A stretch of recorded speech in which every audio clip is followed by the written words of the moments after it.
বিপদে পড়লাম তো। সন্ধে নেমে এসেছে, এখনো বাড়ি পৌঁছতে পারলাম না। এর মধ্যে দেখছি আকাশে মেঘ করেছে। এত করেও ওনাকে বললাম আমার সাথে আসার জন্য, তিনি আমার সাথে আসলেন না। এর আগে কখনো দেখিনি শীতের মধ্যে এরকম আবহাওয়া হতে। শীতের মধ্যে মনে হচ্ছে বৃষ্টি চলে আসবে। এ মা, এ কি? এ তো দেখছি শিলাবৃষ্টি শুরু হয়ে গেছে।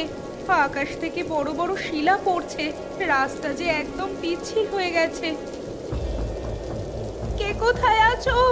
আমাকে বাঁচাও, মরে গেলাম গো এত বড় বড় শিলাবৃষ্টির আঘাতে। ওখানে মনে হচ্ছে একটা মেয়ে পড়ে আছে ঝড় বৃষ্টির মধ্যে। মেয়েটা আসলো কোথা থেকে? আকাশ থেকে শিলা পড়ছে, মেয়েটা মনে হচ্ছে সাহায্য চাইছে। আপনি এখানে পড়ে গেলেন কিভাবে? আমি কি আপনাকে সাহায্য করব? দয়া করে আমাকে সাহায্য করুন, আমি গর্ভবতী, আমার পেটে বাচ্চা আছে। এই শিলাবৃষ্টির মধ্যে পেটে বাচ্চা নিয়ে আপনি কোথায় যাচ্ছিলেন, কি করছিলেন? এভাবে একা মোটেও বের হওয়া উচিত হয়নি। চলুন চলুন, আপনাকে আমি আমার বাড়িতে নিয়ে যাই, চলুন চলুন। ছেলেটাকে এত করে বললাম, আকাশের অবস্থা তেমন একটা ভালো নয়, মনে হচ্ছে শীতের মধ্যে বৃষ্টি শুরু হবে। ছেলেটা আমার কোনো কথা শুনলো না। এখন দেখছি শিলা বৃষ্টি পড়ছে। কি হয়েছে ছেলেটার কে জানে, এখনো তো আসছে না।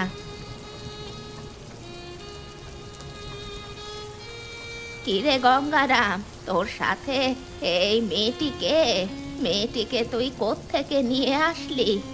দেখে তো মনে হচ্ছে মেয়েটি খুব অসুস্থ। মেয়েটি কে আমি ঠিক বলতে পারছি না মা। মেয়েটা সম্ভবত গর্ভবতী। রাস্তা দিয়ে বাড়ি ফিরছিলাম, দেখছি প্রচন্ড শিলাবৃষ্টি হচ্ছে, এর মধ্যে মেয়েটা পড়ে আছে। আমি তাকে সাহায্য করবার জন্য বাড়িতে নিয়ে আসলাম। এমনিতেও রাত হয়ে গেছে, বাড়িতে আর ফিরতে পারবো না আজকে। এটা তুই সবচেয়ে ভালো কাজ করেছিস। অন্য ঘরে গিয়ে বস, আমি এই মেয়েটিকে নিয়ে ঘরের ভেতরে যাই। তাড়াতাড়ি শরীর মুছে ফেল গামছা দিয়ে, এক দণ্ড দেরি করিস না। আমার প্রচন্ড কষ্ট হচ্ছে, পেটে প্রচন্ড ব্যথা হচ্ছে। আমি কি করব? আমার সব স্বপ্ন মনে হয় শেষ হয়ে গেল। এখন তুমি কথা বলো না মা, ভাগ্যে যেটা আছে সেটা তো হবেই। তুমি আমার সাথে এক্ষুনি ঘরে চলো, আমি দেখছি কি করা যায়।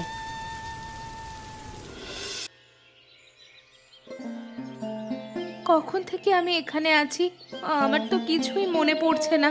সকাল হয়ে গেছে, তাই না? তুমি কোনো চিন্তা করো না, তুমি আমার বাড়িতে আছো। আমার সাথে সারা রাত এখানে ছিলে, তুমি অচেতন অবস্থায় ছিলে, আমি তোমার সাথেই বসেছিলাম। আপনি আমাকে বাঁচিয়েছেন, আপনাকে যে কি বলে ধন্যবাদ দেব। তোমার জন্য একটা খারাপ সংবাদ আছে মা। কি সেই খারাপ সংবাদ? আমার বাড়ির লোকের কোনো সমস্যা হয়েছে নাকি? তোমার বাড়ির লোক কোথায়, তোমার ঘর কোথায়, সেটাও আমরা ঠিক মতো জানি না। তাহলে তাহলে কি বলছেন? কি খারাপ সংবাদ আছে আমার জন্য? আমরা তোমাকে বাঁচাতে পারলেও তোমার গর্ভের সন্তানটিকে বাঁচাতে পারিনি মা। না, এ হতে পারে না। আমি কোনোভাবেই বিশ্বাস করতে পারছি না। না, না, আমার এতদিনের স্বপ্ন, আশা, আকাঙ্ক্ষা সব এভাবে ধ্বংস হয়ে যেতে পারে না। এখন তোমার বিশ্রাম নেওয়া দরকার। তোমার শরীরের ওপর দিয়ে এমনিতেই অনেক ধকল গেছে মা, নিজেকে সামলে নাও। আমি আর এক মুহূর্ত এখানে থাকতে চাই না। আপনারা দয়া করে আমাকে বাড়িতে পৌঁছে দিন। বাড়িতে মনে হচ্ছে সবাই আমার জন্য চিন্তা করছে। বাড়িতে তোমার কে কে আছেন? কোথায় গিয়েছিলে তুমি একা একা? আমি ডাক্তারের কাছে গিয়েছিলাম, সেখান থেকেই বাড়ি ফিরছিলাম। ফিরতে ফিরতে দেরি হয়ে গেল। মা, বাবা, ভাই, বোন কেউ নেই, অসহায় আমি। তবে আমার শাশুড়ি আর আমার স্বামী রয়েছে। আমার স্বামী বাড়িতে নেই, অন্য জায়গায় কাজে গেছে। কাজের জন্য আমাকে ডাক্তারের কাছে নিয়ে আসতে পারেনি। তোমার শরীর তো অসুস্থ মা, তুমি এখন কিভাবে যাবে? যে করেই হোক যেতে হবে। আমার শাশুড়ি নিশ্চয়ই আমার জন্য চিন্তা করছেন। আচ্ছা ঠিক আছে, তুমি যেহেতু যেতে চাচ্ছ কোনো সমস্যা নেই। আমি আর আমার ছেলে মিলে তোমাকে পৌঁছে দিয়ে আসবো। চলো।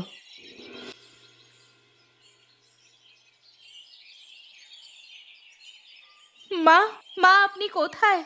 দেখেন, আমি এসেছি। মা, আপনি আছেন?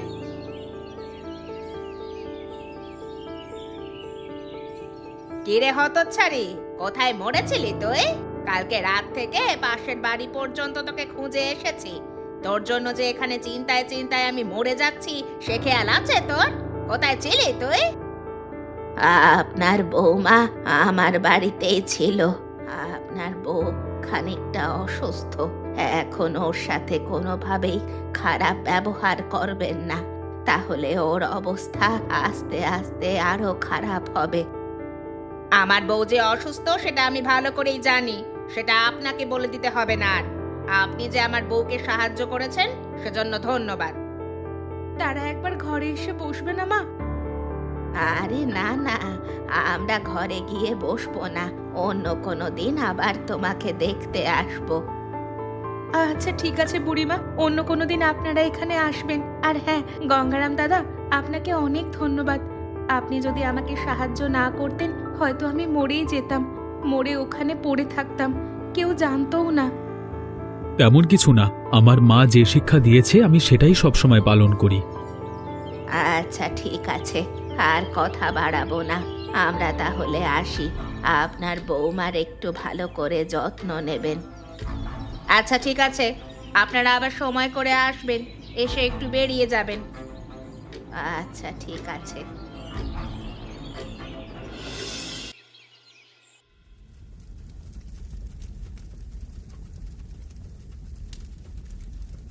বৌমা, তুমি এখানে কি করছো?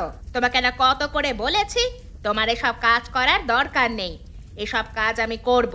কদিন বাদে তুমি মা হবে, তোমাকে এসব কাজ করতে হবে না। আমার ছেলে যদি এসে দেখে আমি এসব কাজ তোমাকে দিয়ে করাচ্ছি, আমাকে বকাঝকা করবে। আপনি হয়তো কোনো দিক থেকে ভুল বুঝেছেন মা, আপনার একটা ভুল ভাঙানোর দরকার আছে মা। আমি কোনোভাবেই ভুল বুঝছি না। তুমি চাচ্ছ আমি যেন আমার ছেলের চোখে খারাপ হই, তাই না? তুমি তো কোনোভাবেই চাও না আমার ছেলের সাথে আমার ভালো সম্পর্ক থাকুক। এখানে বসে কাজ করবে আর আমার ছেলে আসলে বলবে, তারপর কোনো ঝামেলা হলে আমাকে দায়ী করবে। আপনি হয়তো বুঝতে পারেননি মা, বুড়িমা এসেছিলেন, তিনি আমাকে অসুস্থতার কথা বলে গেলেন। বড় একটা বিপদ ঘটে গেছে আমার সাথে। কই, তুমি তো আমাকে কিছুই বললে না। কি হয়েছে বলো না আমাকে। শিলাবৃষ্টিতে আমি আছাড় খেয়েছি, আছাড় খেয়ে আমার পেটের বাচ্চাটা নষ্ট হয়ে গেছে। যদি সেখানে বুড়ির ছেলে গঙ্গারাম এসে আমাকে সাহায্য না করতো তাহলে আমি মরেই যেতাম হয়তো। এটা তুমি কি বলছো? তোমার পেটের বাচ্চাটা নষ্ট হয়ে গেছে? বুড়ির ছেলে গঙ্গারাম তোমাকে সাহায্য করেছে? তুমি সে ঘরেই ছিলে? হ্যাঁ, আমি বুড়িমার সাথে ছিলাম, তিনি আমাকে সাহায্য করেছেন। হায় হায় রে, আমার সব স্বপ্ন বৃথা গেল, সব শেষ করে দিল এই অলক্ষী মেয়েটা। এখানে আমার কি দোষ বলুন তো? আমি তোমার মুখ থেকে আর একটি কথাও শুনতে চাই না। কার দোষ সেটা আমি বুঝতে পেরেছি। তুমি এসেছো, আমি তোমার অপেক্ষাতেই ছিলাম। তুমি এত আসতে দেরি করলে কেন গো? তোমার না আরো দুদিন আগে আসার কথা ছিল। আমার ছেলে যেই এসেছে অমনি আমার ছেলের সাথে মধুর মধুর কথা বলছিস। তুই যে আমার ছেলের জন্য অপেক্ষা করছিলিস না সেটা ভালোভাবেই জানি। তোর তো নিশ্চয়ই যে বাড়িতে ছিলি সেই বুড়ির ছেলের সাথে কোনো সম্পর্ক আছে। আপনি এটা কি রকমের কথা বলছেন? ছি ছি, আপনি এত জঘন্য কথা বলতে পারেন? মা জঘন্য কথা বলছে নাকি ভালো কথা বলছে সেটা পরে হবে। তুমি কার বাড়িতে ছিলে? কোন বুড়ির কথা বলছো? কোন বুড়ির ছেলের কথা মা বলছে আমার বাচ্চা নাকি নষ্ট হয়ে গেছে তোমার পেটে? তুমি আমার সম্পূর্ণ কথাটা শোনো, তারপর বলো। আমি সম্পূর্ণ কথা শুনতে চাই না, আমি শুধু জানতে চাই আমার বাচ্চাটা ঠিক আছে না নষ্ট হয়ে গেছে। এটা সত্যি কথা, মা যেটা বলছি সত্যি। আমার পেটের বাচ্চা নষ্ট হয়ে গেছে, আমি আছাড় খেয়েছি। আমার কথা তো কোনোভাবেই তুই বিশ্বাস করছিলি না, এখন দেখেছিস তো আমি যে এত করে বলছি ওই বুড়ির ছেলের সাথে তোর বউয়ের কোনো সম্পর্ক আছে, সেটা তো তুই বিশ্বাস করছিস না। আমি যেটা বলছি সেটাই সত্যি। তুই আমার বাচ্চাকে নষ্ট করে ফেলেছিস, সেখানে আবার আমার সাথে কথা বলছিস। দাঁড়া দাঁড়া, তোকে এখনই মজা দেখাচ্ছি। এটা তুই কি করলি? গুলবাহারকে মেরে ফেললি? যেটা করেছি ঠিক কাজই করেছি, ওর মতো মেয়ের বেঁচে থাকবার কোনো দরকার নেই। এখন যে তোকে পুলিশে ধরবে। ধরুক, আমার কোনো সমস্যা নেই। কোনো চিন্তা করিস না, বাড়ির পেছনে একটা গর্ত কর। রাতের মধ্যে ও লাশটা ওখানে লুকিয়ে রাখতে হবে, কেউ যেন টের না পায়। কেন যেন আমার একটা জিনিস নিয়ে বারবার সন্দেহ হচ্ছে, তোমার কাছে না বলে আর পারছি না গো। তুমি এমনভাবে ঘুরিয়ে পেঁচিয়ে কথা বলো, সেটা আমার মোটেও পছন্দ নয়। কি হয়েছে, কি বলতে চাচ্ছ সেটা বলো। বুড়িমার বাড়িতে গিয়েছিলাম, কেন যেন তিনি আমাকে এড়িয়ে এড়িয়ে চলছেন, আমার সাথে তেমন একটা কথা বলছেন না, ঘরে বসতে বলছেন না। আমার কেন যেন মনে হলো তিনি চাচ্ছেন না আমি তাদের বাড়িতে থাকি। বুড়ি কেমন মানুষ সেটা তুমি ভালো করেই জানো। তোমাকে পছন্দ করে না, সেই জন্য তিনি চান না তুমি তার বাড়িতে গিয়ে থাকো। তিনি যেহেতু চান না, তুমি সেখানে গিয়ে তোমার সম্মানহানি কেন করছো ভাই? তোমাকে কে বলেছে বুড়ি আমাকে দেখতে পারে না? বুড়ির সাথে আমার ভালোই কথা হয়, সব কথা বুড়ি আমাকেই বলে।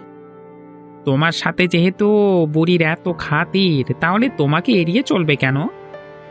সেটাই তো আমি ভাবছি, সেটা নিয়েই তো আমার সন্দেহ হচ্ছে। গুলবাহারকেও সেখানে দেখছি না। দুদিন আগে না তুমি আমাকে বোঝালে তাদের জিনিস তারা বুঝবে, এখন আবার তুমি তার মধ্যে নাক গলাচ্ছ কেন? ওদের ঝামেলার মধ্যে যেতে হবে না। ঠিকই বলেছ, ওদেরটা ওরা বুঝেনি, আমাদের দরকার নেই বাবা।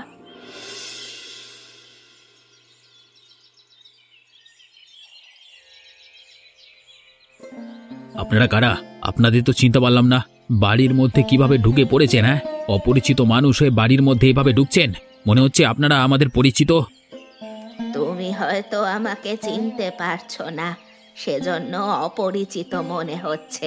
তোমার মা খুব ভালো করেই আমাদের চেনেন, তোমার বউ আমাকে চেনে। মা, তুমি এদেরকে চেনো নাকি? একদম চিনি না বললে ভুল হবে। তোকে বলেছিলাম না, বুড়ি তার ছেলে গুলবাহার, এনারাই হচ্ছেন সেই বুড়ি আর তার ছেলে। আপনারা এখানে কেন এসেছেন? আপনাদের জন্য আমাদের সংসারে ঝামেলা হয়েছে, এখান থেকে চলে যান। আপনারাই তো তখন আমাদের এখানে আসতে বলেছিলেন, সেজন্যই আসলাম। আমরা একটু গুলবাহারকে দেখব, তারপর চলে যাব। গুলবাহার আপনাদের কে হয়? আপনাদের দেখতে হবে কেন? আমাদের কেউ হয় না, ওর মা বাবা কেউ নেই, সবটাই আমাকে বলেছে। আমাকে মা ডেকেছে, আমার ছেলে গঙ্গারাম ওকে ভাই ডেকেছে, সেজন্যই আমরা এখানে এসেছি, আর কোনো কিছু নয়। দয়া করে গুলবাহারকে একটু ডেকে দিন, দেখেই চলে যাব। তোমাদের মতলব ভালো করেই জানা আছে, ভালো ভালো কথা বলে তারপর চুরি ডাকাতি করা।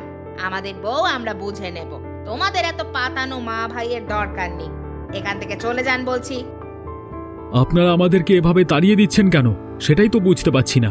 আমরা শুধু একটু কথা বলবো, দেখা করব, তারপরেই চলে যাব। এত কষ্ট করে এত দূর এসেছি। আপনারা যেহেতু ভাবছেন আপনাদের মেয়ে হয়, তা আপনাদের মেয়ে যদি ভালো থাকে তাহলেই তো হলো। এখন যদি আপনারা এখানে বেশি কথা বলেন তাহলে কিন্তু আপনাদের মেয়ে এখানে আর ভালো থাকবে না। এখান থেকে তাড়াতাড়ি চলে যান বলছি, না হলে কিন্তু খারাপ হয়ে যাবে। আচ্ছা ঠিক আছে, কোনো সমস্যা নেই। গুলবাহার যদি এখানে ভালো থাকে তাহলেই হলো, তবে ভালো আছে কিনা সেটা একটু দেখতে চাচ্ছিলাম। আপনারা তো দেখছি খুব বেশি বেশি কথা বলছেন, তাড়িয়ে দেব কিন্তু। চলো মা, এখান থেকে চলো তো। তুই আমাকে এভাবে ওখান থেকে নিয়ে আসলি কেন? ওদের কথাবার্তা আমার তো ভালো ঠেকছে না, কেমন যেন সন্দেহ মনে হচ্ছে। আমরা তো গুলবাহারের ভালো চাই, আমাদের জন্য ওর যদি কোনো খারাপ হয় সেটা তো আমরা চাই না। ও নিজেও সেটা মেনে নিতে পারবে না। সেটা তো আমি ভালো করেই বুঝতে পারছি, কিন্তু ওদের কথায় কেমন যেন গরমিল লাগছে। যদি গুলবাহার ঘরে থাকতো, আমার কণ্ঠস্বর পেলে অবশ্যই সামনে চলে আসতো। আমার তো মনে হচ্ছে ওই বাড়িতে গুলবাহার নেই। না থাকতে পারে, অন্য কোথাও গেছে হয়তো। ওর তো যাওয়ার কোনো জায়গাও নেই।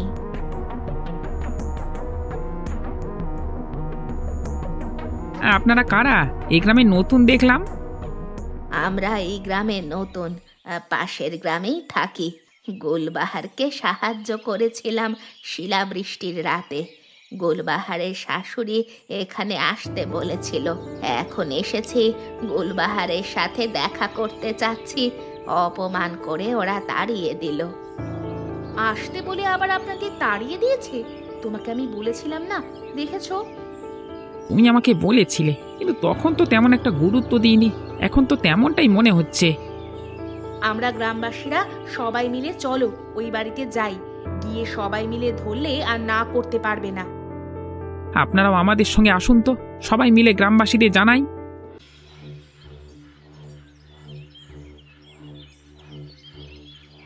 তোমাদের কি হয়েছে? আমি তো কিছু বুঝতে পারলাম না। একটু আগে তোমাদের না বাড়ি থেকে দূর করে তাড়িয়ে দিয়েছি, আবার দেখছি গ্রামবাসী সবাই মিলে এখানে জড়ো হয়েছো। সমস্যা কি তোমাদের? ওনাদের সমস্যা পরে দেখা যাবে। আমরা তো তোমাদের প্রতিবেশী, আমাদের সমস্যা হচ্ছে সেজন্য এসেছি। কিরে বকুল, তোর জামাই এখানে আমাদের বাড়ির ওপর এসে এমন ব্যবহার করছে কেন? তুই কিছু বলবি না? এতদিন তো আমি তোমাদের সাথে কথা বলতে চেয়েছি, তখন তো কিছু বলনি, আমাকে এড়িয়ে গেছো। এখন বলো তো দেখি, গুলবাহার কই? গুলবাহার বাড়িতে নেই, বেড়াতে গিয়েছে। এখন কি হয়েছে বলো? একটু আগে আপনি আমাদের বললেন বাড়িতে আছে, আমাদের সাথে দেখা করতে চাচ্ছে না, এখন আবার বলছেন বাড়িতে নেই। আমার তো মনে হচ্ছে গুলবাহারকে এরা ইচ্ছে করে কিছু করেছে, এখন লুকিয়ে রেখেছে। এদের কথা শুনে আমার তো তেমনটাই মনে হচ্ছে। তোমরা সবাই দাঁড়িয়ে দেখছো কি? এদেরকে মারো, তাহলে এই সত্যিটা বেরিয়ে আসবে। আরে আরে তোমরা থামো থামো থামো, আমাদের মেরো না, আমার ছেলেটাকে মেরো না। আমার ছেলে কোনো দোষ করেনি, আমি আমি দোষ করেছি। আমি গুলবাহারকে মেরে বাড়ির পেছনে পুঁতে রেখেছি। মা, এটা তুমি কি করছো? এখানে তার কোনো দোষ নেই রে, আমি তোর কাছে মিথ্যে বলেছি। বুড়ির ছেলের সাথে গুলবাহারের সম্পর্ক আছে, আমাকে ক্ষমা কর বাবা। ছি, তুমি এত বড় একটা খারাপ কাজ করতে পারলে? আপনাদের কোনো শাস্তি দিতে হবে না। আমার মা ও আমার এখানে দোষ আছে। মায়ের কথা শুনে যাচাই বাছাই না করে গুলবাহারকে মেরেছি। আমরা নিজেরাই পুলিশের কাছে আত্মসমর্পণ করব, সমস্ত কিছু স্বীকার করব। এদের দুজনকে চলো পুলিশ স্টেশনের দিকে টেনে নিয়ে চলো তো। এমন মজার মজার গল্প দেখতে চাইলে আমাদের চ্যানেলকে সাবস্ক্রাইব